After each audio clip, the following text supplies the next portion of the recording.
Hey there! Welcome to another Future You Friday. I'm Mika Govik and I help my clients unlearn what holds them back so that they can rewrite the rules and change the world. Today we are talking about working from home. So why am I bringing up that topic before being doing it for months? That's why. That's exactly why. Because lots of us have experienced two things. First of all, working from home was supposed to be a temporary thing, and for a lot of us, it's become a permanent thing, or at least long term. And the other thing is, we've been doing it for a while now, and there's kind of like a work from home fatigue. So this is really an issue that I've talked with a lot of people about. And that's why I wanted to bring it up today, especially in summer. I feel it's so hard to stick to your habits, especially when you're in a place like Seattle, like the Pacific Northwest, where you just want to go outside. And that's all you want to do all the time. And so it becomes even harder to stick to good habits, good work habits. And for parents, it's kind of frustrating too, because now it seems like most schools won't be starting in September, so kids are staying home too. So there's a lot coming up. I don't know about you, but for me, I've been struggling with getting my energy going and flowing the last 1 or 2 weeks. I've been really tired and fed up. And one thing that I wanted to mention right up front here is we often have a problem with setting boundaries to our work, right? When we're suddenly working from home. It's totally different when you go to another space. And so you go there, you work there, you come back, and suddenly this is all in one place, right? So this is complicating matters because we tend to just work. Or let's say if I forget to turn off like my sound on the computer at night or something, then it pings. What do? It pings. I run back to my computer and check what came in, which might not happen otherwise, right? So there is a lot of boundary issues going on with that working from home for those of us who thought, oh well, that's temporary, so I could just kind of wing it and see how it works out. We wing a lot of things, and yeah, I know we're good at it, we have to do it, but some things we might not have to and want to wing. So if working from home is becoming a constant for you now, or has become and will stay a constant for you, you may want to rethink things now in summer so that in fall you're totally acing it. I'm not expecting anybody to ace office in summer, right? I mean, not when it's so nice. But by fall, you want to ace it. So that's why I put together a work from home cheat sheet. If you don't know that yet, because I think I might have sent it with my newsletter before, but if you don't know that yet, it is linked in my bio for download. So you can go to my bio and find the link there. If you don't find it, if you have any trouble, it should come in an email then. Let me know. DM me if you need it to be delivered to you in another way. I'm happy to do so. All right. So let's start with my first point on that list. You probably decided where and when to work. So this is the point where you really want to reevaluate if that works for you. I mean, lots of us don't have a dedicated workspace, so think about it. Is that working for you if you're staying in that place for a longer time? Now, beyond these couple of months you've been doing it, does it work for you? Might it be the point where it's worth investing into a real office chair? Can you talk to your company about that? I know that a lot of companies have been starting to fund work from home workspaces, like with equipment. So is that something you can talk about? Is that something you might have to do for yourself? And which hours work for you? You know, we all have these still, lots of us don't work a 9 to 5, but we still think in those terms. And we just freak out because it might not fit our family's life in these unusual times, which I consider a new normal. So I probably should stop calling them unusual times soon. But so let's say if your biorhythm doesn't support working early, well, maybe there's something totally different that works for you. If you can really put in 3 more hours of great work after feeding the kids and sending them off to their rooms or bringing them to bed, depending on age, all these things, maybe that's your productive time. But please be highly aware when your productive time is and schedule your most important activities that you do by yourself, of course, not necessarily in a team when it's night especially, but the most important tasks you have to do by yourself. Schedule them for those times when you are most productive. For me, that has become morning. So I want to do all the stuff that requires my creativity and maybe a little out of the box thinking. I try to do that before lunch. For you, that might be at night, it might be in the afternoon. I mean, in the afternoon, I can only, this is the worst part of the day for me as it comes to brain activity, I can only do standard stuff in the afternoon. I get a second wind later in the early evening, like between 6 and 8, I can do another round of good stuff. But so know these things about yourself. Combine when are you most able to deliver very productive work. Combine that with what are your needs with your family at home. Well, not everybody's at home, of course, but for those of you who have a partner or kids at home, balance that out. What is the optimum balance? And how often, how long do you have to be available to your teams, right?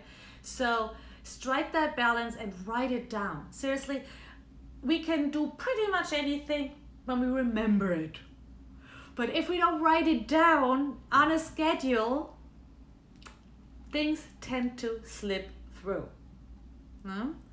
Again, this is really where you want to start.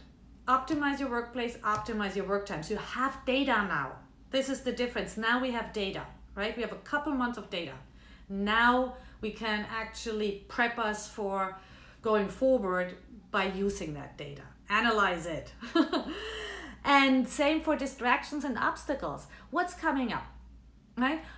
Are you getting up every single time your dog barks, or like, oh, this is a distraction, and off you go? Or are you doing laundry every day instead of twice a week, despite the fact that it's not more laundry? If you see those things, look into them. Be honest with yourself. I mean, your dog needs to walk if you have one. Your cat probably wants to be petted every once in a while. Most cats. But see what is really something, a distraction you put in your own way, right? On the other hand, what is a nice small break? So my dog actually gets more walks now, but shorter, because I use working from home all the time, every day, to take smaller breaks every once in a while. We all have to get up from our desks, and I just walk her around the block. Exactly around the block. And it's not very exciting either for her nor for me, but I just get up, I move a few steps. I usually don't take a podcast or anything, just so that I'm open to what's going on around me. So that works for me. It might be something different for you. But again, you have data now. What is a really efficient short break you can take that does not sidetrack you to the point where you're suddenly, 1 hour later, you're back at your desk. So for me, reading is something I love to do. If I start reading at lunch, that's not great if I have a lot of things on my plate, because then probably I get into the another chapter, another chapter, another chapter, and whoops, there goes my work time. So again, strike the balance. What is a distraction? What is a great small break? You want to establish those because we need them.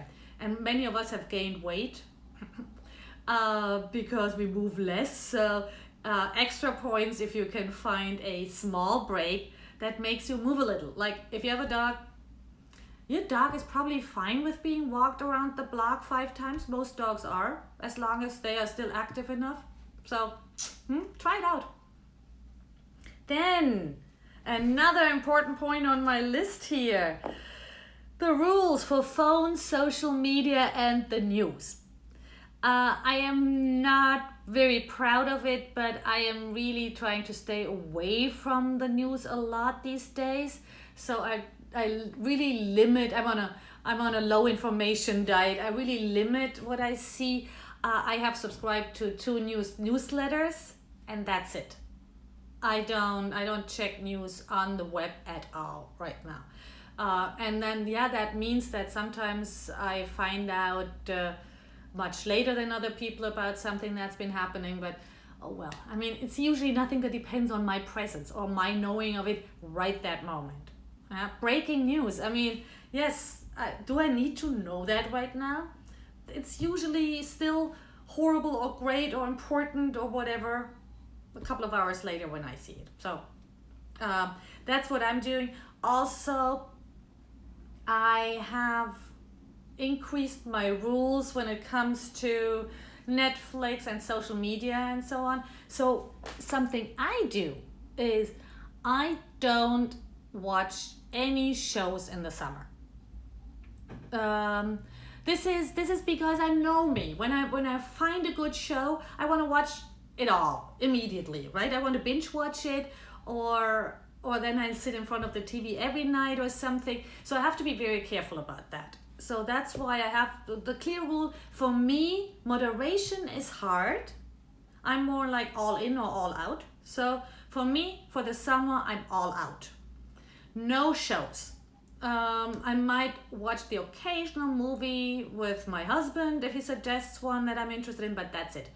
I read because that's something I can do in the park and on my patio or something, and that's totally different, right? Because I'm outside, and it involves a little more doing than watching TV. And actually, my thing is, I only keep books that I haven't read yet. I mean, I have a tiny bookshelf because it's only books I haven't read, apart from a few books by authors I love, signed copies, or authors I'm friends with. But that bookshelf, that small bookshelf, was very heavy on like really, really heavy books right now. Because when did I get around to reading 500 plus page novels? I used to love long novels to really immerse myself in a story, and that's what I've been doing again this year. I'm reading way longer novels, like all these books on my shelf. I'm like, oh yeah, when I have time for that, I'll do it. Now I'm doing it. So this year, my reading goals is set at 99 books. Easy. And usually now I would just probably read a couple of very short books to be ahead of the curve, but right now I can easily meet that goal even with super long novels, so I kind of love it. And you also may want to set certain rules for your social media use, for your phone, and find those windows when you unplug. So we actually, for the first time, we'll go to a cabin, the hubby and I, and the dog, of course. We will, for the first time, go to a cabin where it actually says on the website, no cell reception, very spotty internet. And I'm like, that's actually pretty good. I mean, we are around our devices now all the time. There's no travel times, nothing. So 1 week in a cabin without cell receptors, like, woo! I have not done that ever, I think. I mean, well, yeah, there were times I didn't have a cell phone in my life and I didn't die. Come to think of it, I'll probably manage. So it'll be interesting. I might actually take one of those books I have. I have a book called Devised about finding a good balance between technology and unplugging. So I might take that to the cabin. All right. So what else do I have for you? Self-care. Self-care. If I get into that, that'll be way too long. But I really, really want to just put out a reminder that self-care must go on your schedule. Otherwise, most of us won't do it. So I have this new habit that Friday nights I go to a place called the Sanctuary here in Seattle to meditate by myself. I mean, I could do that at home, but I don't. I mean, I do in the morning, but it's like 5 minutes and I sit there and it's like, and I do it the way I brush my teeth. I just do it. But having this 1 hour to myself in a beautiful space where I actually go there to just wind down, unplug, it's amazing. And it could be something totally different for you. It could be anything. I mean, actually walking is another one that I put on my schedule very often. Not the walks around the block with the dog I mentioned earlier, but longer walks, going to a bigger park. I put that on my schedule. Otherwise, it's just not happening. So that is self-care. And find your way. I mean, also in these new times, there are ways to practice self-care, and find them and put them on your schedule. And get into maybe the most important habit you can learn is taking dates with yourself as seriously as work obligations and dates with others. Oxygen mask first, right? Otherwise you can't serve anyone. And next point I have on my list is morning and evening routines. So this is a good time. If you know that you'll be staying home for the time being or permanently in your job, the morning routine is my favorite because I didn't used to be a morning person, and getting up, micro meditation, spending half an hour writing morning pages, journaling while making my coffee, and then walking the dog and then starting to work is just like giving me such a great start in the day. Even if I'm like really not waking up too well, and I haven't been sleeping too well recently, so I sometimes wake up and I'm a little grumpy. I start journaling, I let out all that grumpiness and and within my 2 pages, I do 2 pages, not 3, if those of you who know about the morning pages probably know. On the second page, I'm in a pretty good mood, and if I'm still not in a good mood, I start writing gratitudes. Just like stuff like, okay, I'm grateful for this, I'm grateful for that, and that usually does the trick. So I'll write myself into good shape for the day. Usually works. And in the evening, I don't have a solid evening ritual like a morning ritual, but I'm trying to stick to some routines in the evening too, and they might be even more important or equally important at least. Kind of a shutdown ritual to leave my office, trying to then not come back. So I run an extra backup, I print out my to-do list for the next day or handwrite it depending. I go over my plan for the next day. I put, if I have files I need the next day, like client files or something, I put them on the desk and I set everything up, and that's when I leave the office. I usually also put some clothes to wear the next day into my bathroom so that I actually get somehow dressed. I don't need to. Some days I decide not to, but usually I like to put out clothes, and then the next morning I don't even have to think about it. I just wear what I laid out for myself the night before. So those are all the issues. No, not all the issues, but most of the issues I wanted to go through with you. And please download that work from home habit builder sheet, the cheat sheet. that is linked in my bio, because that helps you go over those points.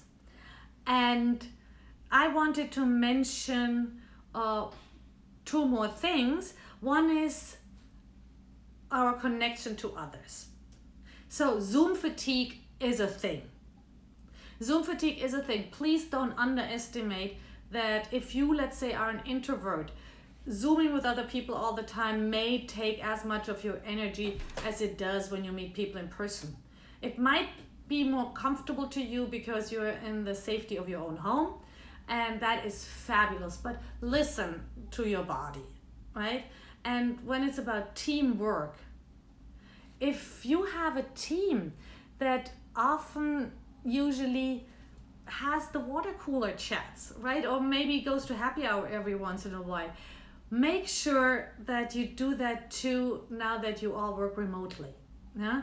Every once in a while, just carve out the time to be a little social, because if you would be social in an office situation, right? If that's not your thing, then you don't have to start it.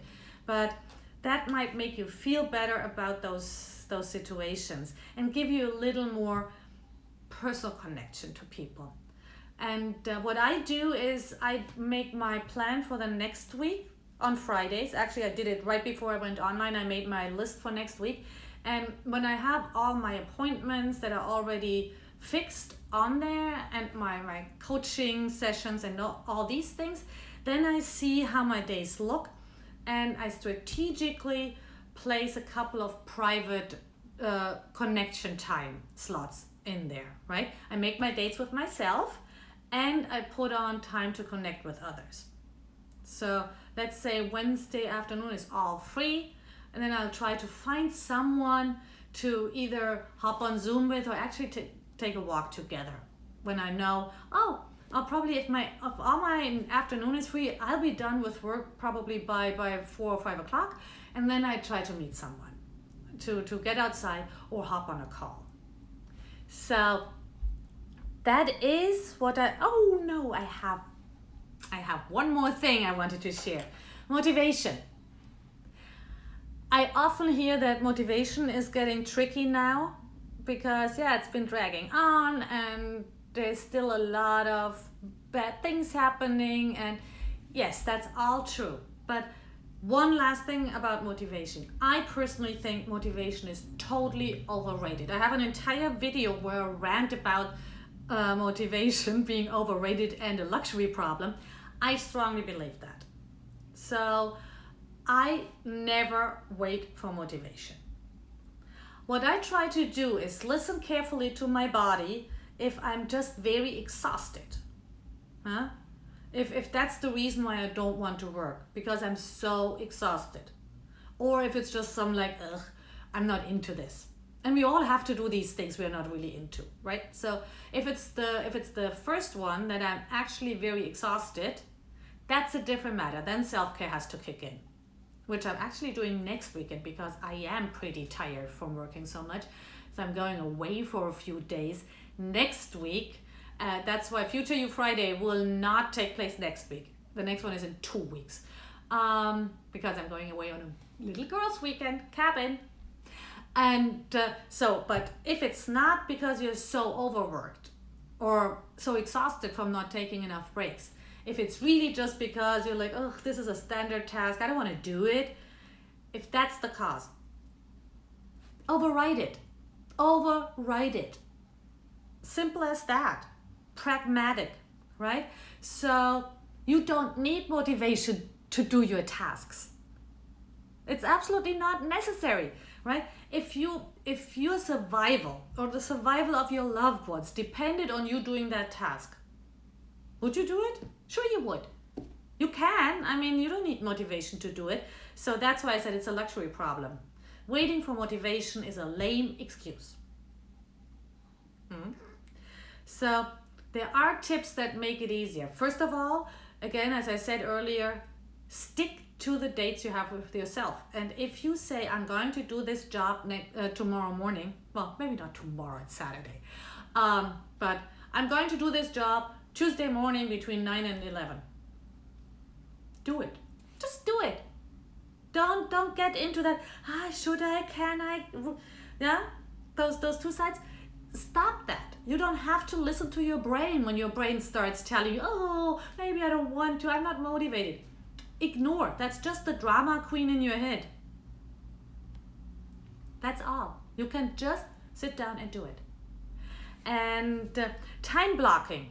Time blocking is a thing that I personally do a lot. So I put everything on written out or printed out calendars. I have a sheet and I block the time, and then while that time is blocked for that activity, that's what I do.